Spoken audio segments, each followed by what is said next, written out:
Hello everybody, welcome back. My name is Daniel and here I am with another video. First of all, I hope you guys are all doing well. In this video we are going to talk about page views. So in this first slide we can see the tools that we are going to use. Of course we need a website. In my case what I have is a website that was built using WordPress, and these other tools are provided by Google for free. One of them, as you can see here, is Google Tag Manager. The other one is Google Analytics. Okay, let me show you these three tools in the web browser. As you can see, the first one belongs to the website. The second one is Google Tag Manager. And the last one, Google Analytics. Here in the second slide, I have the names that we are gonna use. The first two, I don't wanna spend much time here because you are probably already familiar with these names. Virtual host when we are inside Apache, and subdomains when we are working with DNS. But what happens when we move to the Google tools? Either for Google Tag Manager or Google Analytics, we are gonna see new names. For example, inside Google Tag Manager, we are gonna see containers. Let me show you here real quick inside Google Tag Manager, where are these containers? It's really simple. You have to click here, this drop down menu, in order to be able to see the containers. As you can see, the last one in the list belongs to my main domain, and the remaining ones are just subdomains. So let me refresh, let me repeat. Here inside Google Tag Manager, we work with containers. But what happens when we move to Google Analytics? Okay, when we move to Google Analytics, the name is gonna change once again. Here inside Google Analytics, we are gonna see properties. Let me show you properties here inside Google Analytics. It's quite similar to the previous one. You just need to click here this drop down menu, and you are gonna be able to see all the different properties. Here you can see properties and application, but the name that is commonly used is just property. Every time we talk about properties, we are referring just to these different subdomains. For example, the first one in the list belongs to the main domain, and the remaining ones belongs to subdomains. Okay, now let me move to the next slide, because here we are gonna discuss how everything works. Okay, so basically Google Tag Manager is gonna be listening for the actions performed by the visitors of your website. Once you start seeing all these actions, you can filter them in order to get only the ones that are more important for you. Once you have this filter applied inside the trigger is gonna be able to fire a tag to Google Analytics. That is basically how it works. Okay, let's move back to the web browser so we can create our first tag.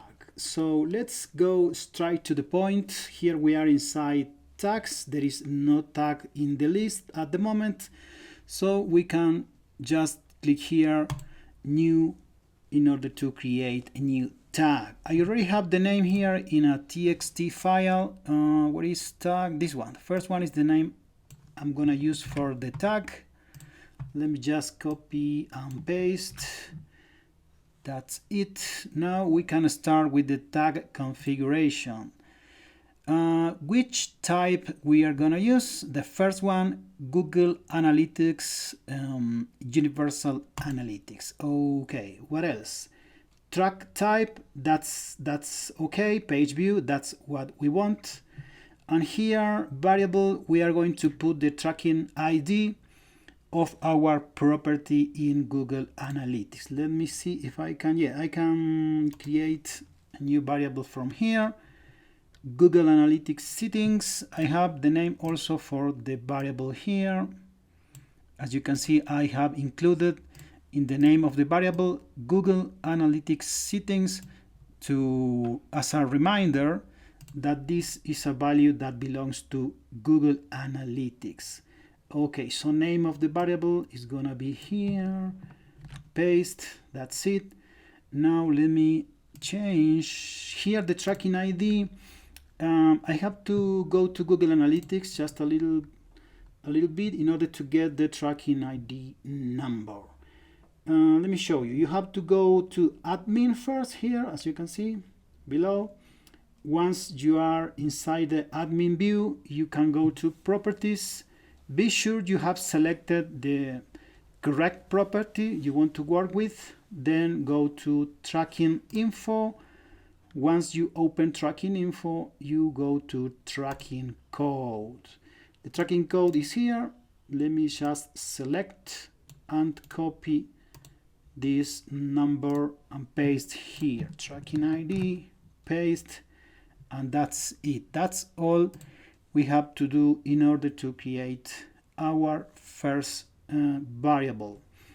Then what about the trigger? Trigger in this case, because we want to trigger each and every page view, we just select all pages of our website.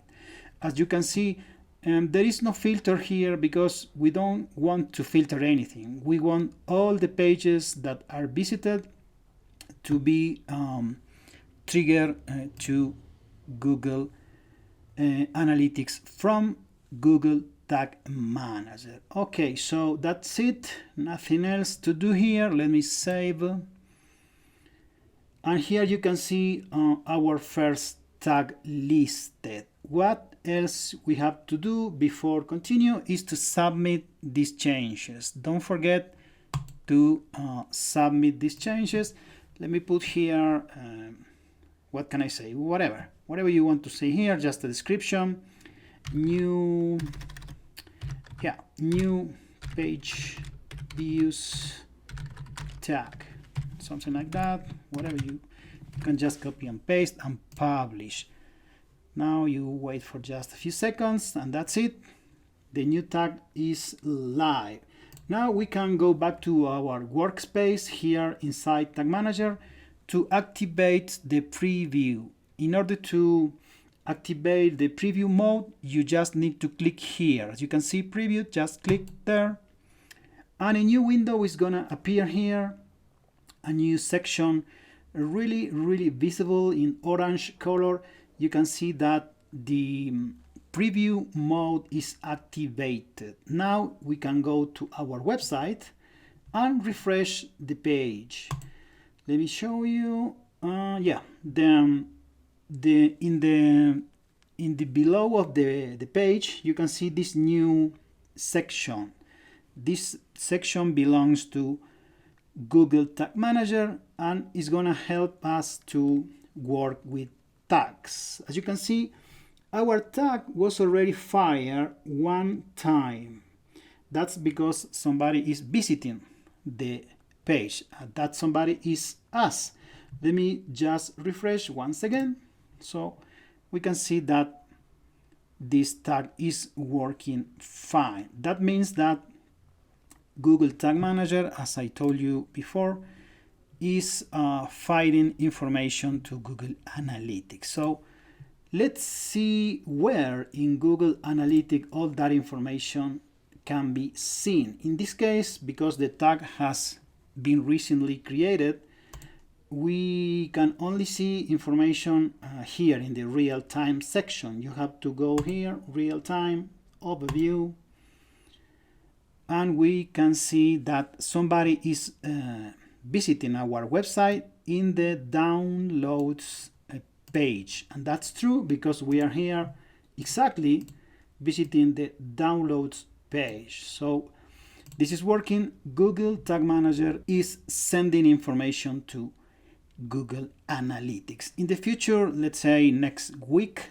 next month, you are going to have more information collected, and in order to view that information, you have to go to behavior, site, content, all pages.